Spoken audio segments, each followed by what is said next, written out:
Selanjutnya pemirsa, pada laga berbeda, turnamen Mini Soccer PAL TV SEG Champion U10 di hari kedua. Tim U10 SD Al-Adli Palembang berhasil menundukkan tim U10 SD SPH melalui kemenangan tipis di adu penalti.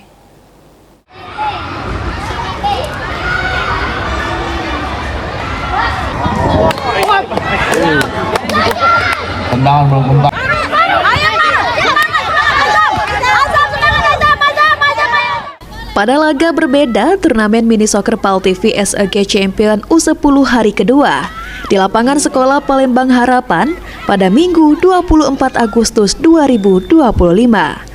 Tim U10 Sekolah Palembang Harapan berhadapan tim U10 SD Al-Adli Palembang pada laga semifinal.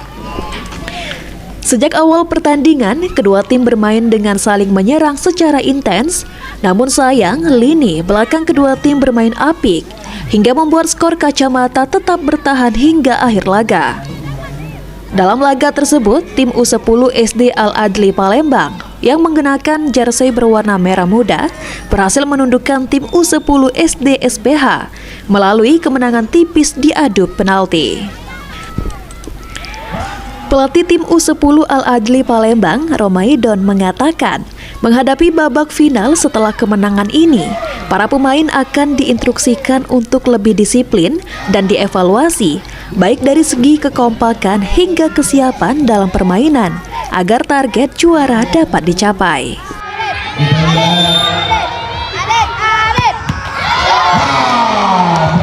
Menghadapi babak final, kemungkinan anak-anak akan lebih diinstruksikan lagi, lebih disiplin lagi, hingga kami bisa menang.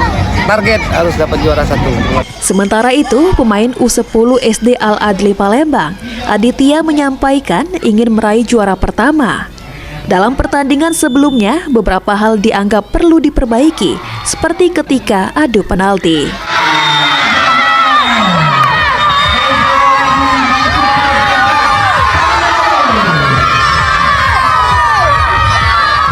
Oke, tadi apa yang susah di pertandingannya?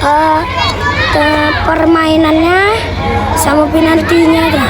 Oke, agak susah itu ya pertandingannya. Mungkin pengennya jadi juara. Ya. Oke, mungkin harapannya ke depan setelah ikut pertandingan ini, turnamen ini menang misalnya, ke depan pengen lagi nggak ikut-ikut turnamen-turnamen lain? Ya, pengen. Aditya menambahkan ingin mengikuti berbagai turnamen lain selain dari turnamen Mini Soccer PAL TV SEG Champion U10. Sandi Pratama, PAL TV.